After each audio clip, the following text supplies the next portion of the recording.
Hey guys, welcome back to a brand new video. In today's video, we're talking about the Indy 500 qualifying day one. So sorry about I haven't really been posting videos. I think I haven't posted a video in like 2 weeks. I've been super busy with just work and personal life, and I just really haven't had time to do a lot with IndyCar. So I'm back now. Hopefully I can get a few more videos out for you. So first of all, I'm going to be just talking about day one. I'm probably not going to cover absolutely everything that happened on day one because I mean I actually did watch a lot of it. I probably watched 2 hours, and it was kind of just on my TV while I was doing other work around the house. So I watched a lot of it, but I didn't sit and watch it for 4.5 hours straight because that's just crazy. But I will try to cover as much as I can about it. If I missed anything, let me know your highlight from the session. So yeah, let's get right into it. So first of all, I'm going to talk about the Fast 12, just discuss all the information around that. So first of all, I want to say this year the speeds this year were insane. Like the top speed runs, like when people were going into turn 3 was like, I mean, up there of like 341s,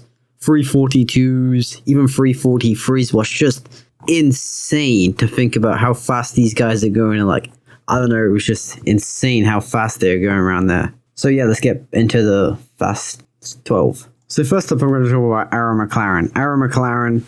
I believe they got all their cars into the Fast 12. Alexander Rossi was second. He was first for basically the whole day. And then Felix Rosenqvist managed to beat him out, his own teammate. Tony Kanaan is up there in P6, was just insane. Tony Kanaan is, I think he's 43. Correct me if I'm wrong. If he's in the 40s. And it's insane to see the performance of that guy, considering just, I mean, 43 isn't old, but I mean, it's kind of cool. Like, I mean, compared to his competitors, which are, you know, some of the top guys are in their 20s and early 30s. So, you know, of course, 40 isn't like extremely old, but, you know, in a lot of sports, including motorsports, once you get above 40, you're kind of past your prime. But it's awesome to see that Tony is up there in his, basically, he can still perform, and it's kind of sad to know that this is gonna be his last 500. I know he's kind of already basically committed to retiring, but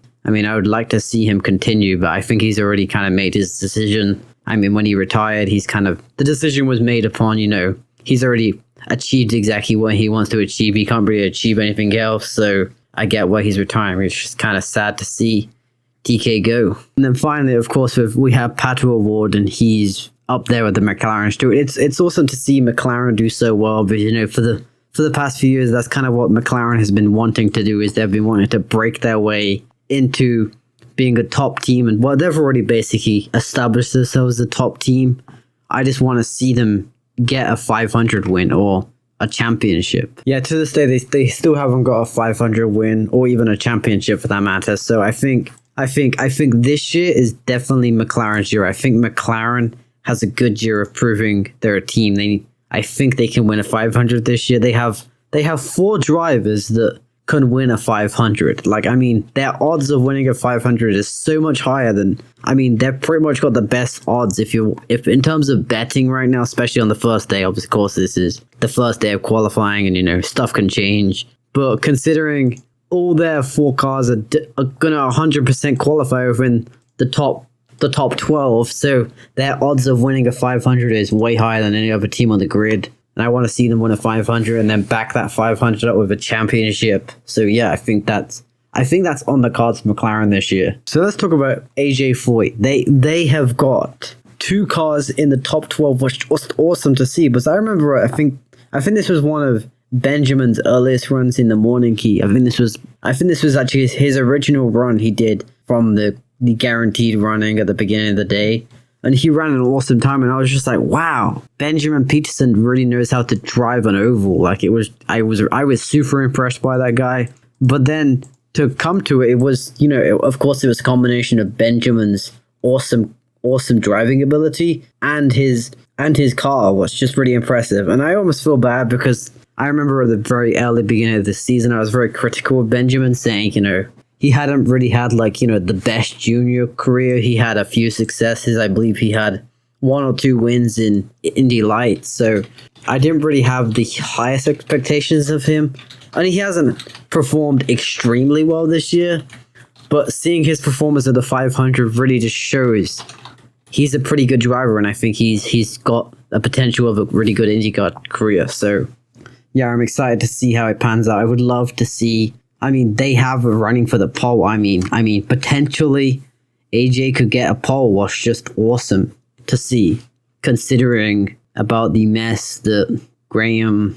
And we're going to get into that in a second. And it's awesome to see Rinus VeeKay back at the top. He's in the Fast 12. I believe he's like 4th. What's just awesome. Rinus VeeKay is, I feel like he's like normally, I mean, he's not a terrible driver, but he's kind of on a regular day, he's not like last, but he's not first. He's kind of midfield, like within the top 10 or 15. So he's always like in the fight, but he's never like, in the fight to 100% win. I mean, there is cases where he does have really good races. He is in the fight to win. But his consistency at the 500 is kind of unheard of. I mean, the only person I could really compare him to is probably like Scott Dixon.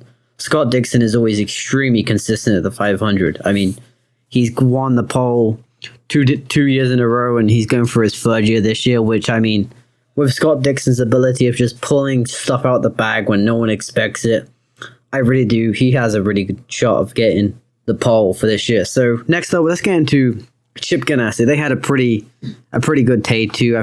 They had 3 cars in the top 12, and Penske, they didn't have such a great day. They only got Will Power in the Fast 12, but that's okay. Yeah, and again, I'm sorry, I'm gonna miss out a lot of stuff in this video because I'm already recording this video, and I'm not even like halfway done recording this, and I'm already 7 minutes into the recording. So next up, we're gonna talk about some of the more disastrous teams of today.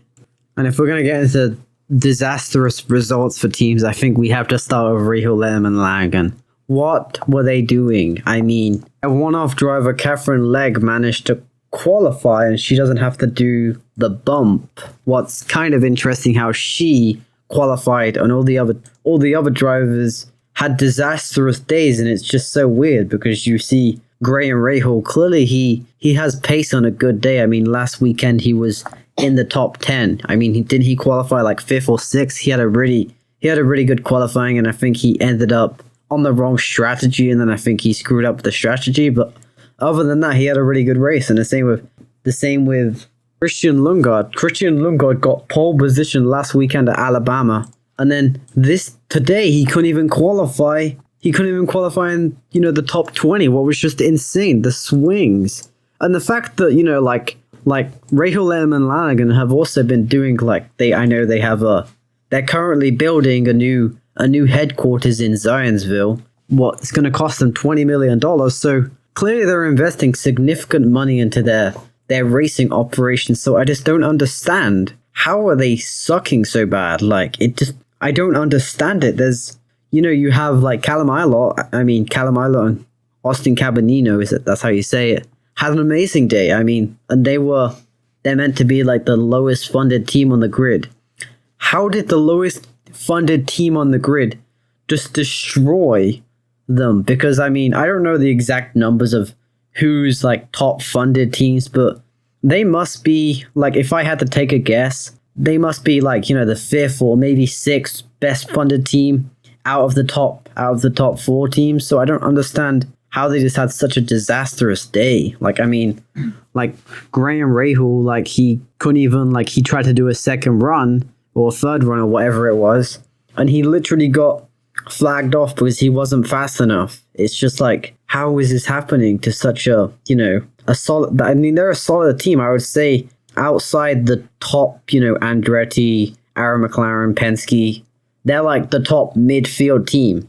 So it doesn't make sense how it was just, I mean, I don't know. They played as like the Haas of IndyCar today. It was just crazy to see them. But then their part-time driver, Catherine, she actually did extremely well, and she didn't qualify great, but she qualified above them. But it's just weird. How can a part-time driver beat their full-time drivers? Especially people like Graham Rahal, because he's been in the sport for ages. He knows his way around the speedway. This doesn't make any sense to me. So now I just kind of want to give some honorable mentions to some standout drivers from today. I think first of all, we we've got to give Ed Carpenter his props. I mean, how old is Ed Carpenter now? He is 42 years old and he is competing at the top of his game right now. It's amazing to see.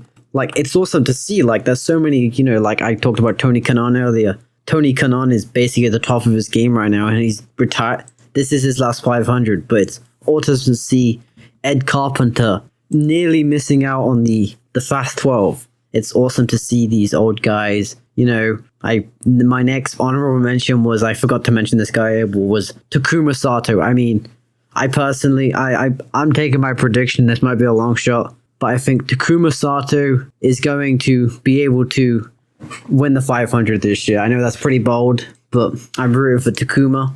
I rooted for him in Texas too. I mean, I think I said this in my video, and I think this is the best way to talk about Takuma is he's either gonna win or he's gonna crash. There's no in between. Again, for the one-offs, we've got Ryan Hunter-Reay, which, I mean, he only stepped down from IndyCar, or he got demoted, I don't really know the story, like a year ago now. So he's only been out of sport for a year, and I believe he's been racing in ISMA, so he's not like he's not been racing, but to see him come back straight away and basically perform equally as good as all his competitors is pretty awesome to see. Again, Stefan Wilson was another good driver. He had, I mean, he wasn't like, you know, he didn't get to the Fast 12, but to make his return to IndyCar and basically outperform some of the you know, the people who are always in it, the regulars, is pretty awesome to see. I mean, I think he qualified about P24, so to see that kind of stuff, it's pretty awesome. So yeah, that's gonna be it for this video. I did not cover absolutely everything. I probably missed like 18 stories, and I can even think about 5 other things I want to say in this video, but this video is already 12-minute long,